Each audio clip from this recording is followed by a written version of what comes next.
సంతానం కావాలన్న మీ కలను నిజం చేసుకోండి. 49 అంటే సంతానం, 49 అంటే సంతోషం. వివరాలకు సంప్రదించండి. నమస్కారం. ఆషాఢ శుద్ధ ఏకాదశి పరమ పవిత్రమైన తొలి ఏకాదశిగా చెప్పబడుతుంది. సాధారణంగా ఏకాదశి తిథే అద్భుతమైన తిథి, విష్ణు ప్రీతికరమైన తిథిగా చెప్పుకుంటాం. అయితే ఈ ప్రత్యేకంగా తొలి ఏకాదశి నాడు విష్ణువు యోగ నిద్రలోకి వెళ్తాడని, ఇక్కడి నుంచి 4 నెలల పాటు మళ్ళా కార్తీకంలో వచ్చే శుక్ల ఏకాదశి దాకా ఉత్థాన ఏకాదశి అంటారు, అప్పటిదాకా ఆయన నిద్రిస్తాడని చెప్తారు. ఈ 4 నెలల్ని చాతుర్మాస్యంగా భావించి ఈ 4 నెలల కాలంలో కొన్ని రకాల నియమాలు పాటించే విధానం కూడా కనపడుతుంది. అనేక మంది మఠాధిపతులు, పీఠాధిపతులు, సన్యాసం అది స్వీకరించిన వాళ్ళు కూడా చాతుర్మాస్యం చేయటం కనపడుతుంది.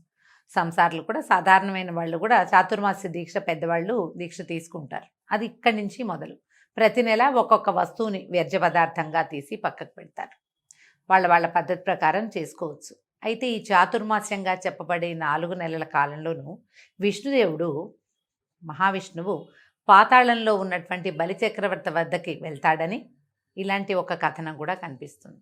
మధ్యలో ఆయన పక్కకి తిరిగి పడుకుంటాడు. ఇప్పుడు యోగ నిద్రలో ఉన్న విష్ణువు పరివర్తన ఏకాదశిగా చెప్తారు, పక్కకి తిరిగిన ఏకాదశి కూడా ప్రత్యేకంగా.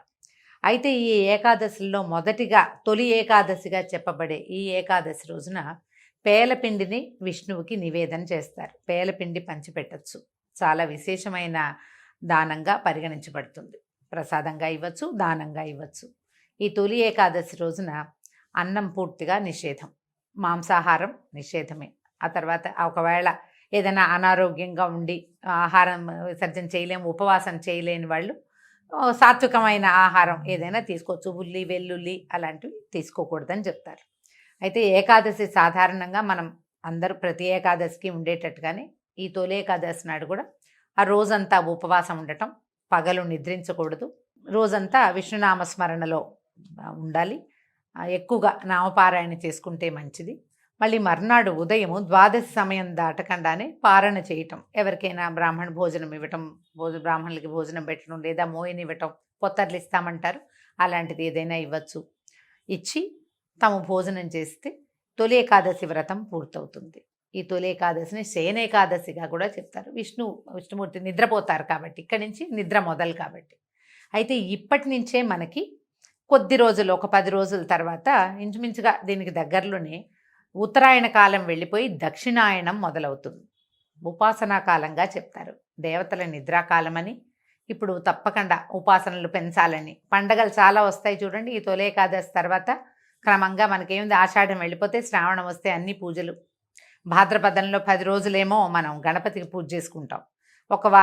పౌర్ణమి గడిచి గణపతిని పంపించంగానే పితృ అమావాస్యలు అవి వచ్చేస్తాయి, పితృపక్షాలు వస్తాయి, మహాలయ పక్షాలుగా చెప్పబడతాయి. పితృపక్షాలు చేస్తాం. పితృపక్షాలు భాద్రపదం వెళ్ళంగానే ఆశ్వీజ మాసం వస్తుంది. 10-12 రోజులు అమ్మవారిని సేవిస్తాం. 10 రోజులు అమ్మవారి సేవ అవుతుందా, మళ్ళీ ఒక 15 రోజులు గడిచేసరికి లక్ష్మీదేవిని పూజ చేసుకుంటాం దీపావళికి. దీపావళి వెళ్ళిన తెల్లవారి నుంచి మొదలు కార్తీక మాసం మహత్తరమైన ఉపాసనా మాసం. అది కార్తీక స్నానాలు అవి చేస్తాం. కార్తీకం అవి మార్గశిరం రాగానే ఒక వారం గడిచేసరికి ధనుర్మాసం ప్రారంభం అవుతుంది. మళ్ళీ విష్ణు పూజ మొదలు పెట్టుకుంటాము. ధనుర్మాసం పూర్తయి ధనుసయి మార్గశిరం అయిన తర్వాత పుష్యమాసం పడేసరికల్లా మళ్ళీ మనకి ఉత్తరాయణ పుణ్యకాలం మళ్ళీ మొదలవుతుంది. ఈ దక్షిణాయనం అంతా కూడా దేవతల నిద్రాకాలంగా ఉండి, ఈ సమయంలో మనం ఉపాసనలు, స్నానాలు, పూజలు, హోమాలు, తీర్థయాత్రలు అలాంటివన్నీ చేయటం వల్ల ఏమవుతుంది, భూమికి బలం వస్తుంది, మనకి పుణ్యబలం పెరుగుతుంది, దేవతలు కూడా బలం పుంజుకుంటారట. తర్వాత వాళ్ళు మనకి వరాలు ఇచ్చే కాలం ఉత్తరాయణం తర్వాత దేవతలు అత్యంత ప్రసన్నులుగా ఉంటారని ఇలా చెప్పబడి ఈ కాలం అంతా కూడా మనకి ఉపాసనా సంబంధమైన పండుగలే కనపడతాయి.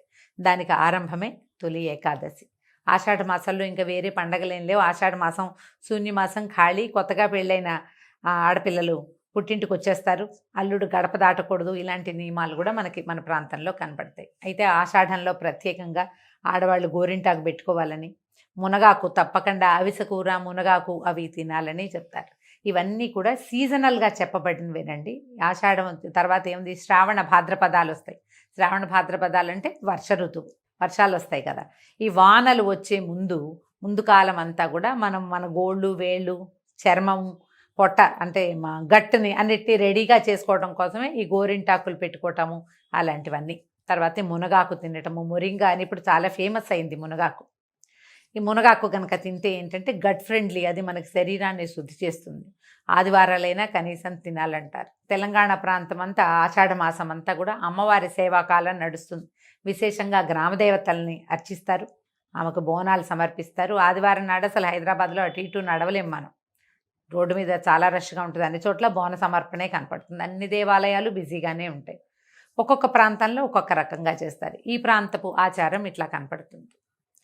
ఆంధ్ర ప్రాంతంలో ఇంకొక రకంగా అమ్మవారికి ఆషాఢ ఆదివారాల్లో అమ్మవారికి పెరుగన్నం ఇవ్వటం, గంగానమ్మకు పెట్టడము, అది కొన్ని ప్రాంతాల్లో కనపడుతుంది. ఈ ప్రాంతీయ ఆచారాల్ని మనం ఎలాగూ పాటిస్తాం.